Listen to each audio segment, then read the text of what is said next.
Today we dive deep into one of the toughest decisions I've ever had to make. Do I sell my current house and buy another one that better suits my needs? Or do I renovate my existing home to make it the perfect fit for my future? If you clicked on this video, then there's a good chance that this dilemma has crossed your mind as well. Hi, I'm Brandon. As someone who's passionate about transforming spaces and making smart property investments, from renovating my own home to developing a vacation rental in Lake Tahoe, I've got some insights to share. We'll break down the cost and considerations for both renovating and relocating, explore how I approached my decision, and then I'll provide some actionable tips to help you assess your own situation. So let's get started. Many homeowners find that their needs just change over time. A growing family, aging relatives, or a shift in lifestyle can make your current home feel less than ideal. For some, the challenge might be as straightforward as just needing more space, while for others, it could involve accessibility issues or the desire for a more functional layout. So the first step we took was identifying our needs for a long-term home. In our case, we actually love our current house. At 2,500 square feet, it's definitely big enough,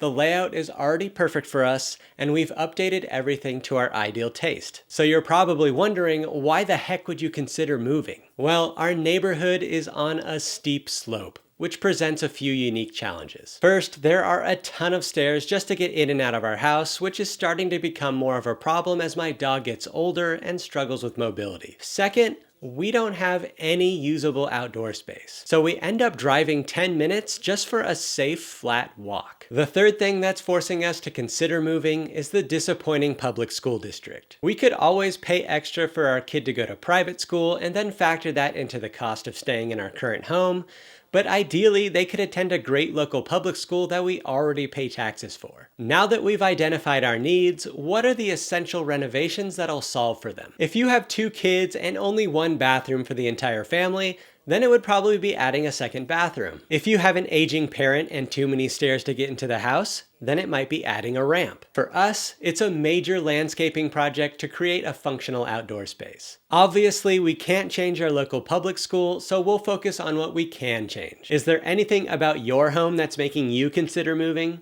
If so, share with me in the comments below. So, renovating is an appealing option if you love both your current location and the basic structure of your home. Strategic updates, whether it's knocking down a wall to create an open floor plan or adding a 3rd bedroom, can significantly enhance your home's functionality and enjoyment without the need to relocate. Renovating allows for a high degree of customization that you might not be able to find just by moving, and can often be more cost-effective than purchasing a new property as well. However, remodeling costs can vary widely. Major overhauls like kitchen remodels or adding square footage are significant investments, and not all renovation projects have a favorable return on investment. For instance, according to the home advisory company Realm, while the average kitchen or bathroom renovation in California might see an ROI of 80 to 90%, updating your windows might only yield a 60% return. In our case, Realm's project planner tool estimates that regrading, installing a 40-foot long concrete retaining wall, and building a 600 square foot patio surrounded by trees and shrubs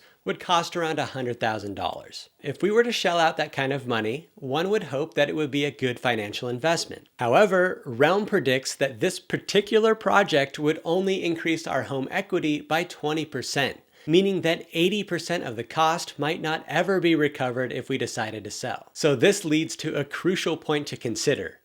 Any renovation you do should ideally be undertaken with a long-term perspective, as the immediate ROI often falls well below 100%. It's okay with me if we only add $20,000 in home equity after spending $100,000 on landscaping, as long as we enjoy our new backyard for at least the next decade. Another potential cost to be aware of is how certain improvements to your home may increase the assessed value of your property, and thus increase your property taxes. Besides just the hit to your wallet, another major consideration is the disruption that renovations can cause to your daily life. Living through a remodel can be really stressful, and the work can extend over many months. Keep in mind that if you're doing anything in the interior, it's going to be super dusty. If you're redoing your kitchen, well, then you're not going to have a kitchen for a long time. Same thing with a bathroom. So it's important to weigh your capacity to handle the mess and the disturbance. And if you can afford it, it might be a better idea to find temporary accommodations, but you'll have to factor that into the total cost of renovations. If you're thinking about renovating your home, but dread the hassle and the cost,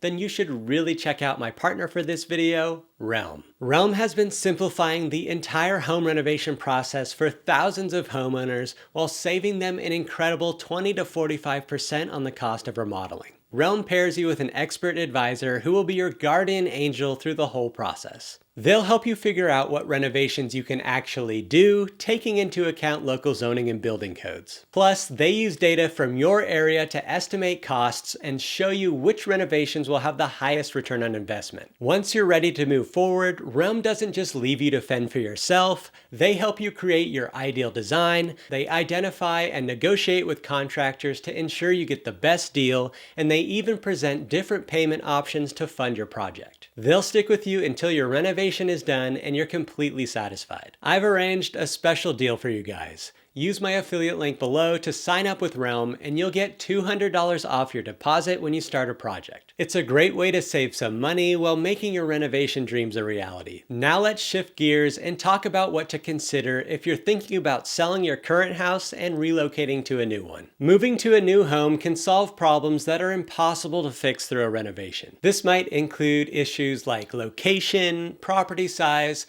or fundamental layout issues that no amount of remodeling can correct. In our case, moving to a nearby area with flatter terrain and a better school district would likely solve our issues. On the surface, it might seem like just relocating to a home that already meets your needs would be a lot cheaper because you wouldn't have to spend any money on remodeling. But the downside of relocating is that selling your house is not cheap. You will not get 100% of the proceeds when you sell your current house. Between real estate agent commissions of 4 to 6%, repairs and cleaning to get your house sale ready, closing costs like transfer taxes and seller concessions, plus the actual cost of moving, you're looking at expenses that could total around 10% of the selling price. For $1 million home, that means saying goodbye to $100,000. And on top of that, if you've built significant equity, you might also face capital gains taxes if your profit exceeds $250K as a single filer or $500K as a married couple. Another financial consideration is the potential increase in property taxes when you move,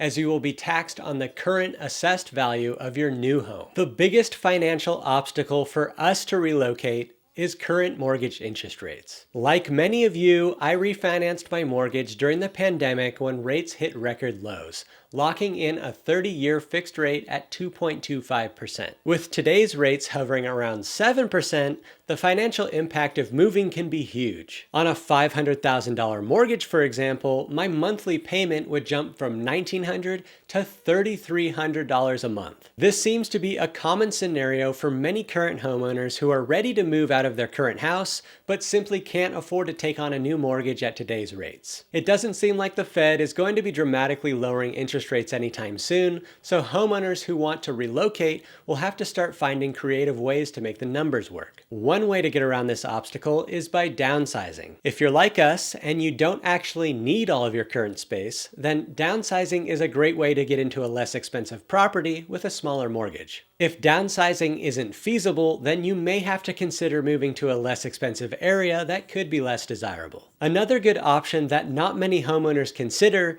is renting instead of buying. In most parts of the country, the cost of renting is actually way lower than the cost of ownership, so it totally makes sense financially to rent in this current real estate market. I have to admit, deciding whether to move or renovate is not just a financial or practical decision.